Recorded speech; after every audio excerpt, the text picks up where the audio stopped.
va bien, jusqu'ici tout va bien.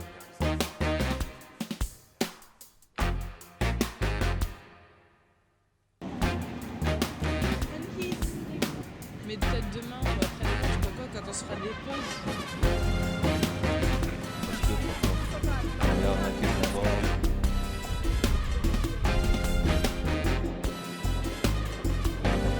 Personne forcément parce que Dans un sens, il y a pas mal d'étrangers.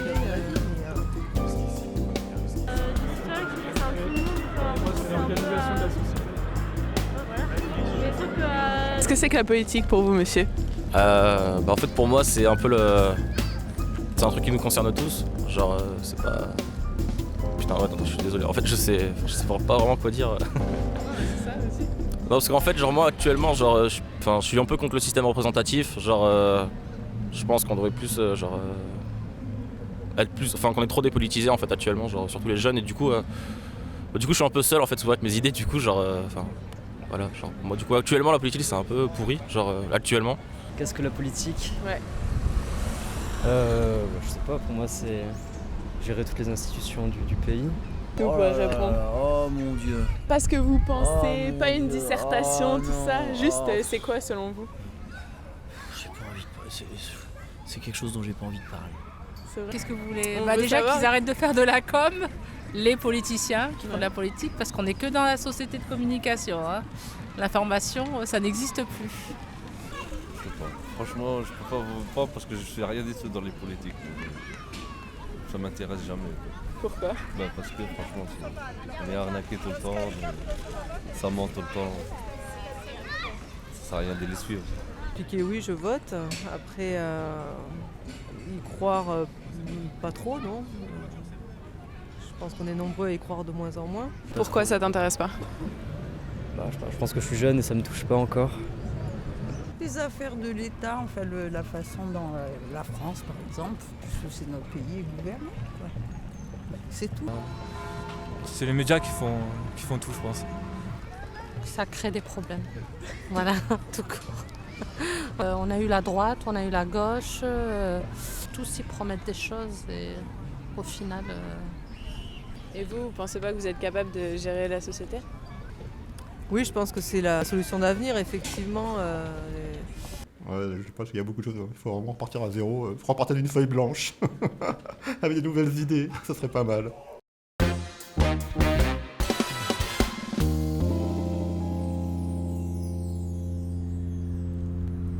Bonjour. Et si la politique, ce n'était pas seulement des élus, des élections, des institutions, c'était quelque chose de plus concret et noble à la fois. Nous pensons que la politique, c'est le choix de notre mode de vie individuel et collectif, ou la façon dont nous voulons vivre ensemble, dont nous voulons faire société. Et cette politique-là, certains sont déjà en train de l'écrire. Nous avons choisi d'aller à la rencontre en commençant par l'association Tournesol Microgrids qui milite pour une gestion plus locale de l'énergie qui révolutionnera peut-être notre modèle énergétique. Voici ce qui compose Tournesol Microgrids. Tournesol Microgrids est une association dont la mission est d'encourager et d'accompagner la multiplication des réseaux électriques autonomes gérés par des communautés locales, ce qu'on appelle les micro-réseaux communautaires. L'équipe est constituée d'Arthur, que l'on voit au milieu, qui est ingénieur spécialisé dans l'énergie, à sa gauche Stanislas, qui s'occupe de la dimension citoyenne des micro-réseaux, et enfin Victor, qui est économiste.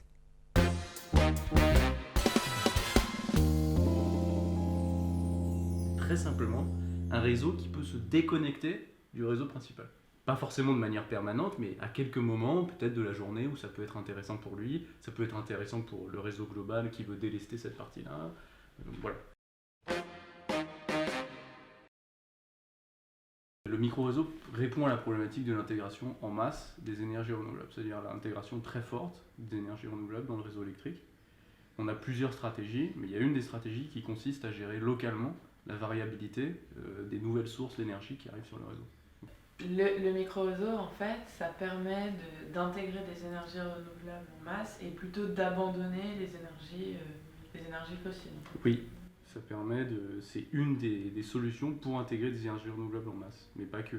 C'est-à-dire les intégrer avec Ça veut dire avec toute la participation citoyenne, toute l'économie d'un territoire, essayer de les intégrer de manière cohérente avec tout le tissu je sais pas, socio-économique, politique d'un territoire, quoi.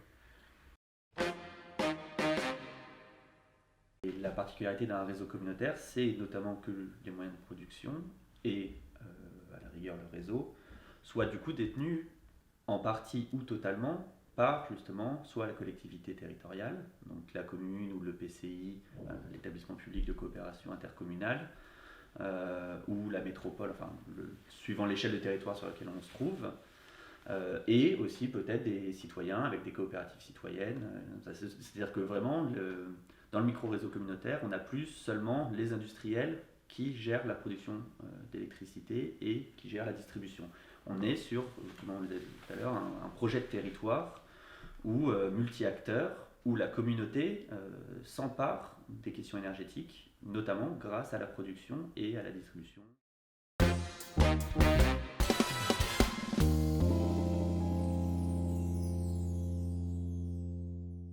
Quand ils voient les événements de Tchernobyl, en gros, il y a une prise de conscience à travers le village et la vallée qui est on ne peut pas continuer comme ça, on ne peut pas continuer nucléaire, c'est trop dangereux, ça n'est pas maîtrisable, on veut changer de modèle, on veut devenir 100% renouvelable. Alors ce qu'il faut comprendre, c'est qu'à l'époque, 100% renouvelable, ce n'était pas possible.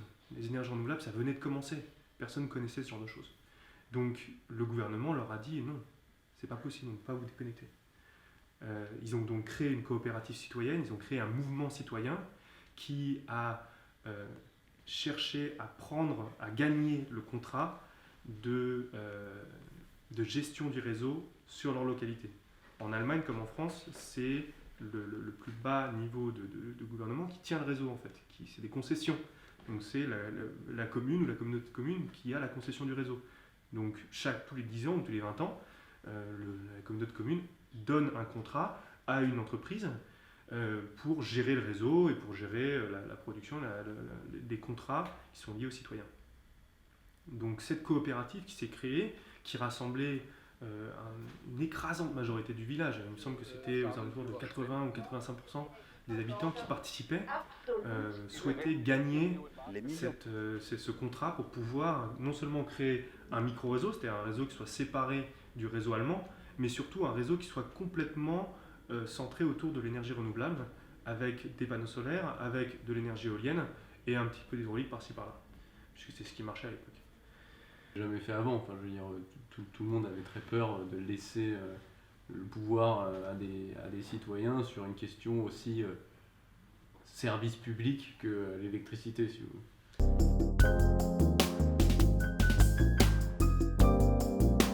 C'était particulièrement intéressant, ça a vraiment ouvert la voie en Allemagne à quelque chose qui est, oui, c'est possible, c'est faisable. Il y a des gens qui le font, c'est faisable, vous pouvez le faire. Et du coup, ça a aussi provoqué en Allemagne une sorte de bourgeonnement qui permet à d'autres coopératives de se créer, qui permet de réglementer, de standardiser la façon de faire une coopérative, de qualifier également cette démarche, et donc de permettre ailleurs en Allemagne d'avoir des coopératives qui se créent. Est-ce qu'en France, il y a des exemples de micro-réseaux communautaires ou alors des initiatives qui tendent à devenir des micro-réseaux communautaires ? Oui, aujourd'hui il y a pas mal d'initiatives qui se développent. C'est difficile, mais ça commence à venir. On peut citer quelques initiatives en Bretagne notamment, des coopératives citoyennes qui commencent à émerger. On peut citer Enercop qui a un pas dans la bonne direction. On peut citer le travail de GEG à Grenoble, qui est une régie locale qui tente de faire participer les citoyens. Alors ça reste une entreprise privée qui est liée à la collectivité locale, mais commence à y avoir une participation citoyenne, on s'intéresse à un niveau qui est plus local.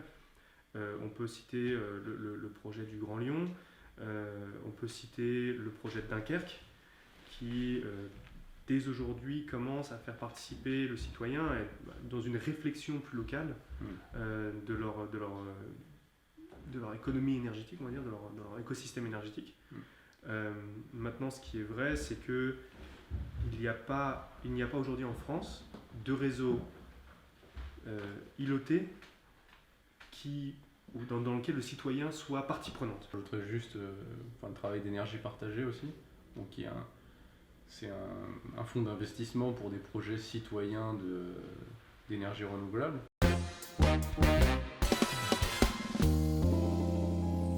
Ça permet d'avoir moins de pertes en ligne, c'est-à-dire de pertes d'énergie sur le réseau. On peut l'étendre à un impact sur l'efficacité énergétique, qui est nécessaire pour faire fonctionner un réseau, c'est-à-dire qu'on va avoir un certain pilotage de la consommation ou une adaptation de la consommation en fonction de la production, vu que c'est beaucoup plus difficile de maintenir une production à une échelle locale. Beaucoup plus de coopération entre les acteurs et du coup un peu sortir de cette logique qui règne dans l'économie actuelle, de la logique en silo, où chacun pense suivant sa case. Or justement pour créer une cohérence territoriale et un développement territorial et du coup un micro-réseau cohérent, il y a besoin vraiment au-delà d'un dialogue commun, c'est vraiment une coopération entre les différents acteurs. Je pense que cet héritage arrive à un moment là où l'humain veut être à sa place et où vraiment le local va devenir le plus important. Et d'un point de vue énergétique, du coup, le micro-réseau répond à ce besoin-là. Donc peut-être qu'on arrivera à une société de micro-réseaux interconnectés, certes, mais quand même de micro-réseaux, avec une agriculture de proximité, avec, en tout cas, je pense vraiment qu'on va arriver à une société, ou qu'il faudrait tendre à une société plus locale.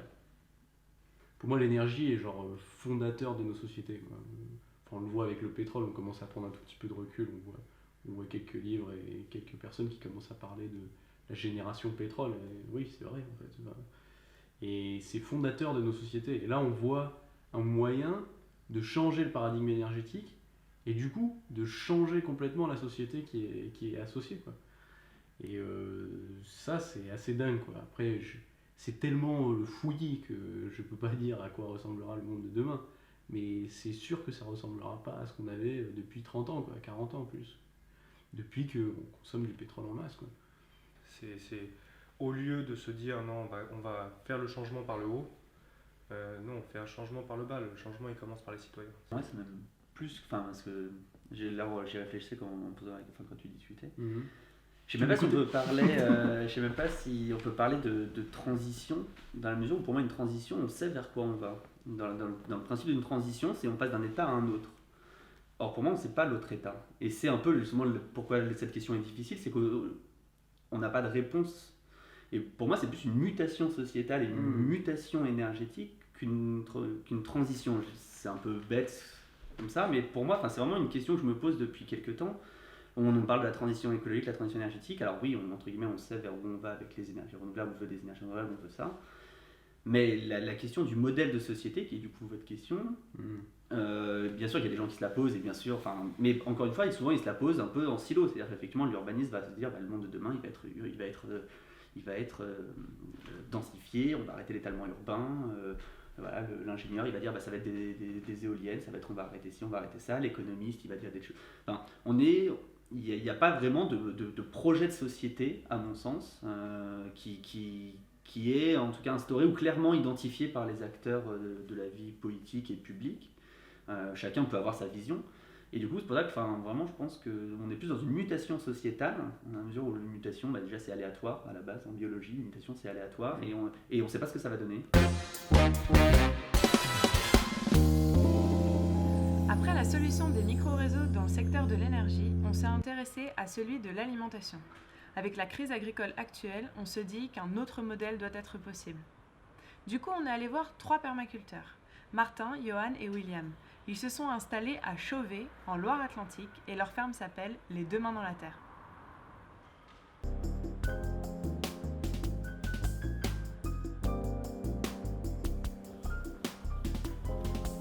Chaud patate. On est sur 3 hectares et demi environ. On cultive la partie maraîchère fait à peu près 5000 m², un demi-hectare. Et on fait une trentaine de paniers par semaine. On distribue à Nantes sur des points de distribution. On a choisi dès le début de travailler que 4 jours par semaine. Paysans à mi-temps. Paysans à mi-temps. Pour justement pour poser la base, pour pas se retrouver aliéné en quelque sorte par le travail agricole, parce qu'on se rend compte souvent que dans des projets de ce type, à bosser tout le temps, un peu s'auto-esclavagiser. Puis on a envie de garder du temps aussi pour écrire, lutter, participer à des dynamiques associatives, politiques, plutôt urbaines aussi. Du coup établir aussi les liens entre la ville et une certaine campagne.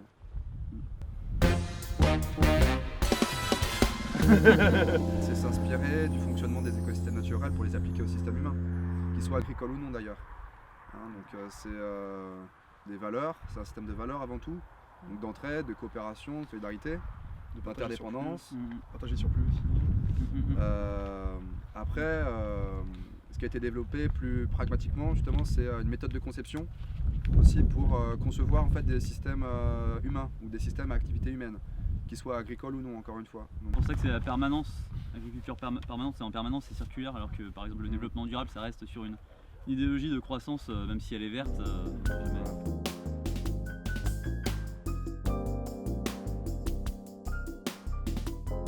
C'est vrai que la permaculture, surtout en fait parce que tu reviens à une échelle humaine en fait, une petite taille. Encore une fois, on a un truc de justement toujours représenter le fait que dès que tu as des systèmes de petite taille, en fait, tu as un système qui est résilient, qui est durable, où tu portes une attention aux choses réelles et où du coup tu peux mêler aussi, c'est l'intérêt en permaculture, c'est que tu n'as pas une production sur un hectare et une autre production sur un hectare. Là tu peux mêler plusieurs productions ensemble qui ne se gênent pas et au contraire rentrent en interaction favorable. Donc c'est pour ça que c'est plus productif en fait que les autres systèmes classiques. Par contre, c'est vrai que par unité de travailleurs, ça demande plus de boulot. Et en ça, pour moi, la permaculture, elle a vraiment un potentiel radical en termes au niveau de l'imaginaire. Quelque chose qui soit à même d'insuffler une force de résistance positive, en montrant aussi que voilà, si on désire une révolution, c'est pas juste quelque chose de sombre et de militaire et de négatif, mais c'est vraiment pour aussi s'émanciper sur ces bases-là et développer un maximum de projets comme cela et montrer qu'on peut répondre à nos besoins fondamentaux sans l'économie capitaliste et sans un système de domination politique, quoi. Est-ce que vous avez trouvé la joie ici? Ouais. Ouais, ça nous a vachement. Je pense que tous les trois, on en a eu. Ça a joué un rôle assez important, puisque même si on n'a pas tout à fait la même trajectoire, je pense que chacun on y a trouvé un équilibre qu'on n'avait pas. C'est vrai qu'on a toujours la rage en nous par rapport au système qui nous entoure, c'est un système à ce qui se passe, toutes les inégalités qu'il y a dans le monde, la destruction de la nature, l'oppression.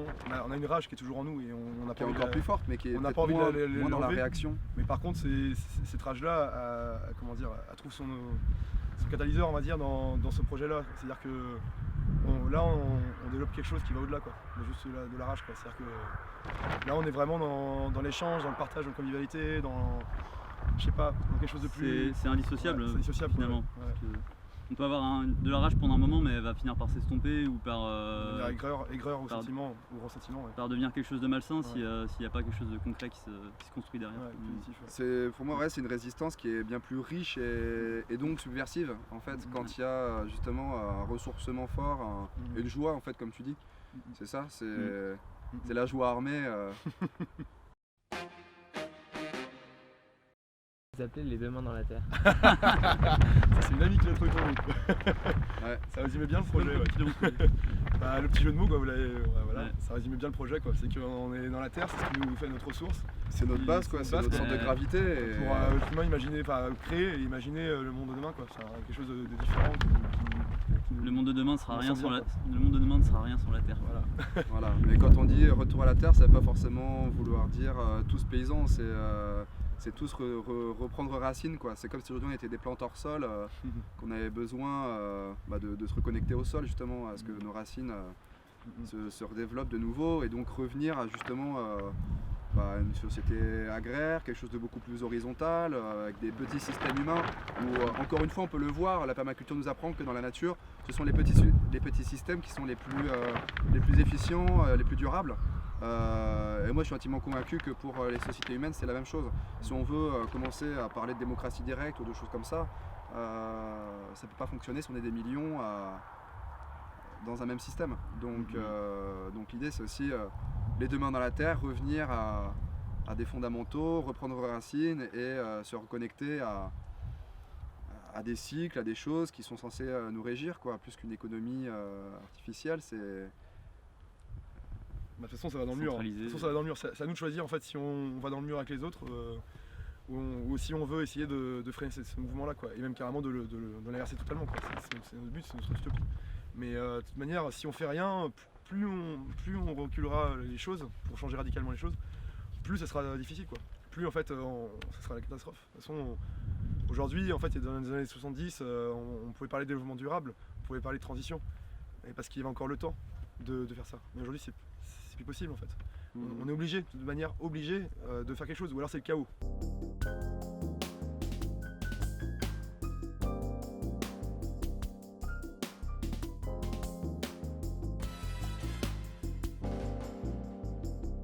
C'est-à-dire que la vraie crise agricole, elle réside dans le fait que la moitié ou les 3/4 des petites fermes paysannes ont disparu sur les 2-3 dernières décennies, que l'accès à la terre aujourd'hui pour les jeunes il est rendu extrêmement compliqué, que dans l'agriculture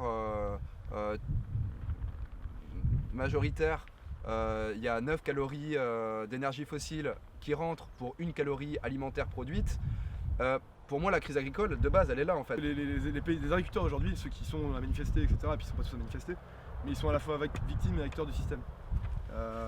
Où en fait c'est un non-sens total, mais à la fois, aujourd'hui, il n'y a qu'un mouvement politique d'ampleur qui pourrait changer les choses. C'est-à-dire de redistribution des terres, de casser les capitales des fermes, de les diviser en plusieurs... parce qu'en fait, c'est des fermes maintenant qui sont devenues monstrueuses. Personne ne peut racheter ça. Personne ne racheter ça, mais en même temps tu vas pas dire aux paysans qui ont ruiné toute leur vie à s'échiner à la tâche, tu vas pas leur dire maintenant on prend votre terre et puis barrez-vous, quoi. Là ça demande vraiment, c'est des choses hyper compliquées parce qu'aujourd'hui ils sont rendus à des fermes qui ont 1 million, 2 millions, 10 millions d'euros de capitaux. T'imagines? Oui, mais c'est bien de la fin. Si on veut reprendre en fait on a faussement opposé travailler correctement nos sols en les respectant et produire la nourriture pour tout le monde. On a opposé les deux, alors que ça n'a pas à être opposé.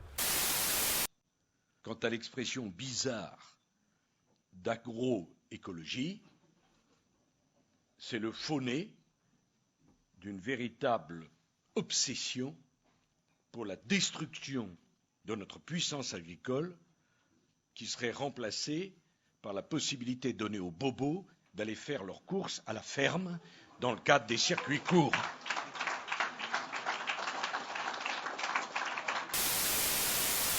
Légumes, aromates, fruits, etc. C'est un écosystème vraiment complet en permaculture. Tu peux avoir une production 5 fois supérieure à la même surface en mariage, en truc classique, quoi.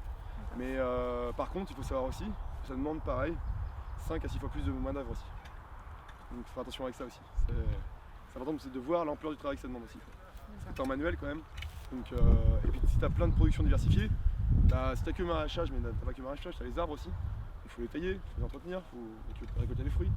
T'as les aromates aussi, t'as tout ça, enfin, quand tu prends en compte tout, les élevages et que ça, là t'as quand même du boulot aussi, quoi. Mais après par contre, t'es autonome, c'est un écosystème résilient, t'as plein d'excédents, t'as souvent plein d'excédents dans les fermes en permaculture qui sont installées depuis 10-15 ans. C'est quelque chose qui nécessite par contre un vrai retour à la terre. C'est-à-dire qu'il faut que les gens quittent les villes en fait et retournent à la terre. Ça nécessite ça. Si on veut changer le monde de demain, c'est ça, ça nécessite un retour à la terre. Tu peux pas faire de la permaculture en ville?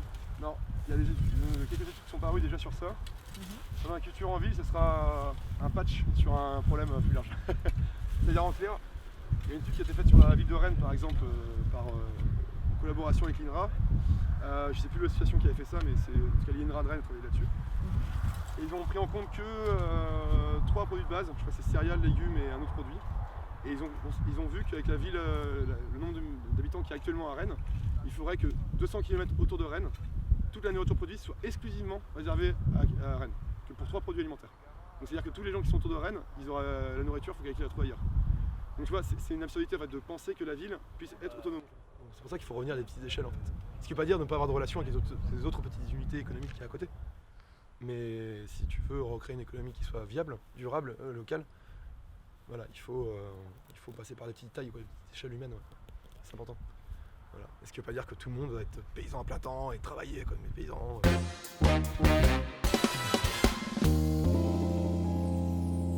C'est qu'on a tous des besoins différents, même si on fait partie tous de la race humaine, on a tous des envies, des besoins différents, etc. Et je pense que c'est pour ça qu'il faut aussi, même dans un processus révolutionnaire, vraiment accepter nos diversités et qu'en fait il y ait plusieurs manières de s'accomplir et d'exister, quoi. Mais quand même, j'y vois une base de société agraire très forte et forcément une somme de petits systèmes humains diversifiés, comme dans la nature, des petits systèmes humains diversifiés qui sont en relation permanente, mais où il y a différentes réalités qui peuvent se côtoyer. Voilà. À partir du moment où il n'y en a pas une qui va contre la liberté d'une autre. Pour moi, c'est la seule condition, en fait. Voilà, avec un cap commun tout de même qui est plutôt que la dictature de la l'autogestion, majorité. quand même déjà, stopper tout principe de domination, donc autogestion, respect de l'autre, coopération avec la nature, et puis prendre le temps de vivre, quoi, surtout, quoi. Ouais. Et d'aimer.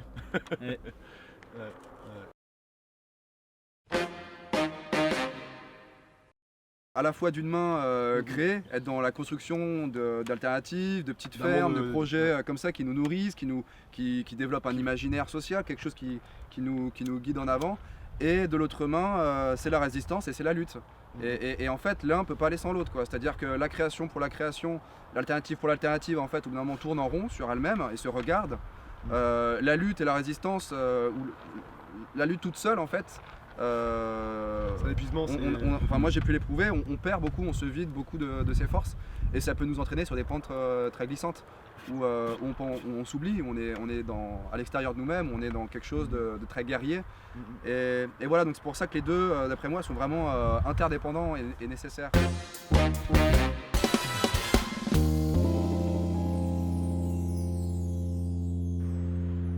Après ces deux reportages, l'un sur l'alimentation et l'autre sur l'énergie, on peut s'interroger sur les points communs entre les deux modèles de société qui sont suggérés par nos équipes. Et finalement, il y a un certain nombre de mots-clés qui reviennent, malgré les différences de conception de la vie manifestement entre tournesol microgrids d'un côté et les deux mains dans la terre de l'autre. Et dans les mots-clés, il y a notamment autonomie. L'idée que les citoyens devront être à l'avenir plus autonomes pour gérer les questions énergétiques, les questions d'alimentation. Il y a aussi une question autour de la relocalisation, de la décentralisation, de modèles auparavant très centralisés et maintenant davantage locaux, davantage citoyens ou participatifs. Et finalement, on se dit que peut-être qu'un nouveau récit est en train de s'écrire, mais alors, qu'est-ce que ça veut dire écrire un nouveau récit ?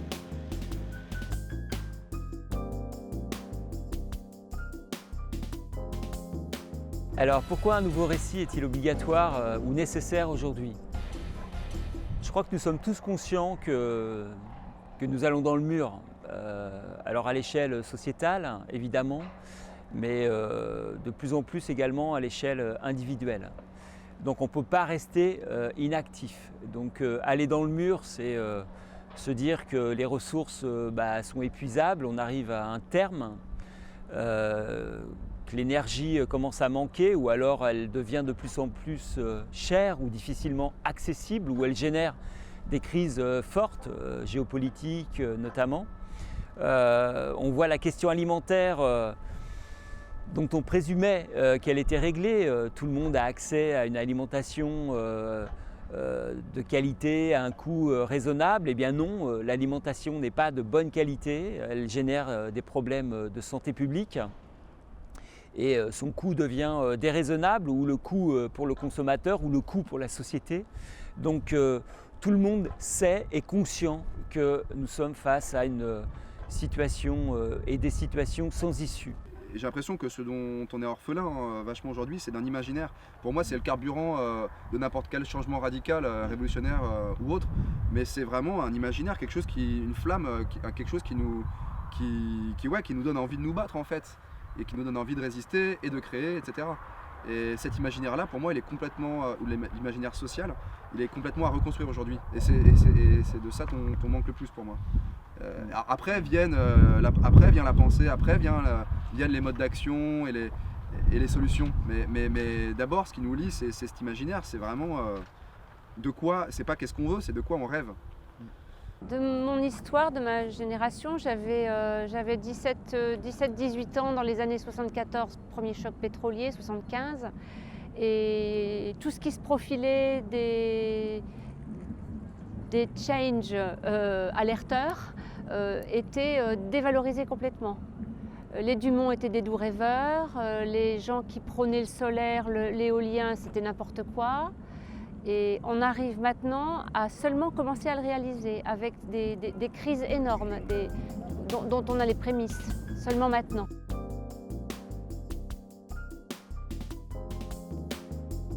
C'est une nouvelle façon de voir le monde, de le ressentir, de le réfléchir. Et du coup, c'est l'idée qu'il faut inventer de nouveaux concepts, de nouvelles manières d'être au monde ou de voir le monde. Aujourd'hui, on est beaucoup dans un langage de réaction, même dans notre pensée, de réaction par rapport à un présent, par rapport à un existant. Le mot alternatif veut dire quelque chose d'autre. Oui, voilà, mais ça montre bien qu'on a beaucoup de mal encore à prononcer les mots d'un possible monde. Donc le nouveau récit, c'est quoi? C'est d'abord prendre position. Prendre position presque philosophiquement par rapport à ces sujets-là et prendre position aussi en termes d'action, en termes de citoyenneté. À quelle position je veux prendre par rapport à ces données-là? Est-ce que je veux être le spectateur de cette catastrophe annoncée ou est-ce que je veux peut-être être acteur pour l'empêcher ou au contraire et construire des scénarios différents? Est-ce que je veux être le facilitateur? Est-ce que je veux être l'accélérateur? Est-ce que je veux être le lanceur d'alerte? Enfin, on nous propose et on a la possibilité de prendre position et de prendre des positions sur ces phénomènes de crise qui ne sont pas que des crises que nous allons subir. Ce que je veux dire, c'est que la crise est aussi un levier.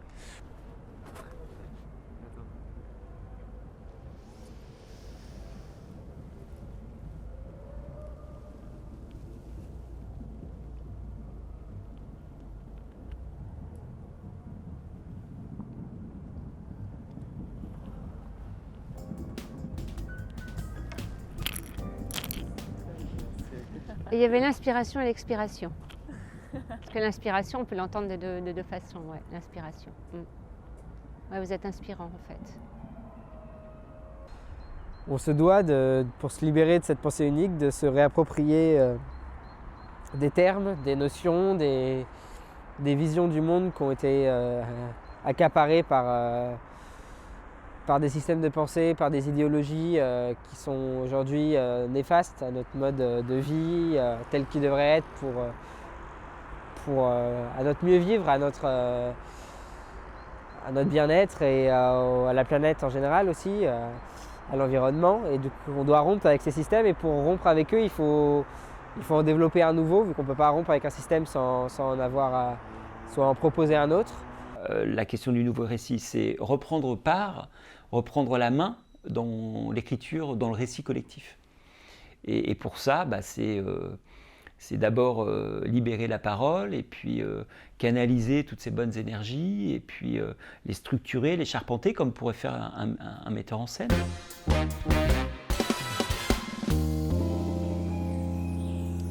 Ainsi s'achève le premier épisode d'un nouveau récit. Merci beaucoup de nous avoir regardés et n'hésitez pas à nous suivre, à partager et à contribuer à un nouveau récit. À bientôt. À bientôt.